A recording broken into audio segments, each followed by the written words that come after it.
ल है मेरो गाइसहरूलाई आज चाहिँ घरमै बसियो।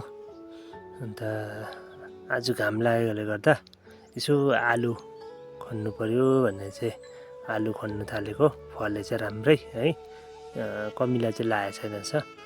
अन्त पातला फलेछ तर मजाको सलक सलक्क फलेको रहेछ। अन्त राम्रै भयो मेहनत गरेको अनुसार है। अन्त यो अगाडि चाहिँ झार चाहिँ तपाईँहरूले देख्नुहुन्छ होला, झार चाहिँ कस्तो झारघारीमै रहेछ भनेर। यो झार चाहिँ म चाहिँ काट्दिनँ नि त, झार चाहिँ नकाटिकन त्यतिकै खन्यो भने चाहिँ खन्नु कमुलो हुन्छ। झार अगाडि काट्यो भने चाहिँ चाम्रो हुन्छ। अन्त यसरी केलाउँदै माथि मकै पनि छरेर चाहिँ अन्त आलु खन्दैको। अब दुइटै काम भयो नि त गाइस। अब म चाहिँ यस्तो काम गरिबस्छु नि त, अब गाडी पनि चलाउँदै यसो खेतीबारी पनि यसो अर्ग्यानिक सब्जी है, आफूलाई खानु भयो भने धेरै हो, बेच्नु त अब कता बेचिबस्नु।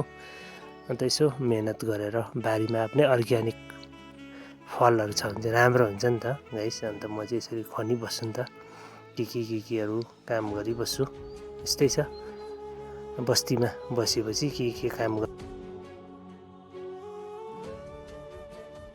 यहाँ आलु खन्दैछु। आलु यति भयो।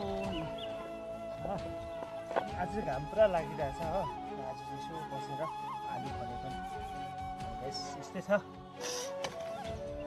आलु खनाइ हुँदैछ। तपाईँहरूलाई म आलु खनेको देखाउँछु। मकै पनि छरे हो। अन्त यसमा आलुहरू यसरी टिकाइको फलेको छ। कोही ठुल्ठुलो पनि छ, कोही मसिनो पनि छ। फलिरहेछ आलु, मसिनो पनि छ, ठुल्ठुलो पनि छ, फल्दैछ हो। आलु चाहिँ यसरी फलिरहेछ। यस्तोहरू छ, तपाईँलाई पनि चाहियो भने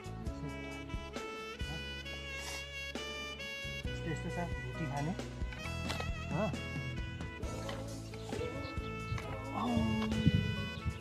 अम्बो आलु कत्रो आलु हो।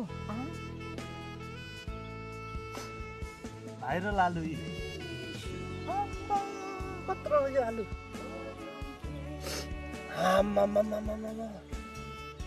भाइरल आलु अम्बो हौ कत्रो यो त 1.5 केजी जस्तो छ त एउटा। आम्बो हेर्नुहोस् त, आम्बो कत्रो। त्यसको छेउछाउमा यत्रो रहेछ। यो चाहिँ कत्रो, आम्बा 1.5 केजी जस्तो रहेछ गाइस। हेर्नु त, आम्बा दिल बल्ल भयो है ल। आम्बा भाइरल आलु, भाइरल। हेर्नुहोस् त कत्रो छ यो आलु चाहिँ। आम्बा कत्रो भाइरल आलु। यो भाइरल आलु हेर्नुहोस् त, यत्रो ठुल्ठुलो आलु छ र पनि यसको बिचमा चाहिँ हेर्नु यो महाराजा आलु। यस्तो हुन्छ है, देनेवाला देता है त छप्पड फाड्के देता है भनेको चाहिँ यो है। हेर यत्रो ठुल्ठुलो आलुको बिचमा यो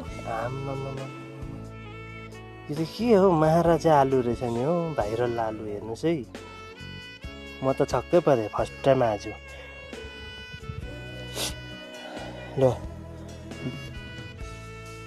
1.5 केजी, लगभग 1.5 केजी जस्तो चाहिँ रहेछ हौ। है यो खालकै फलिदियो भने चाहिँ केटाले आलुपट्टि मात्रै मेहनत गर्छ है। लु 5 डल्ला बेच्नु पायो भने त काम पुग्यो त केटाको। अनि 2 डल्ला बेच्नु पायो भने गाइस आज चाहिँ आलु खन्दै गर्दा खाजा चाहिँ यस्तो छ। भेज मोमो त यो छोरीले बनाएको, म चाहिँ आलु खन्ने। आलु खनेर चाहिँ आधी बनाइयो। अब यहाँ यो चाहिँ सुजी आटाको मोमो भेज। अन्त चिम्फिङको अचार, यो बोडीको दाल सुप खुवाइ हुँदैछ। अन्त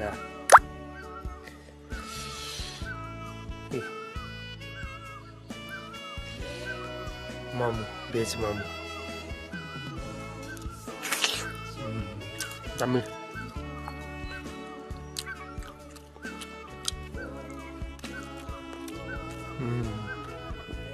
र सुप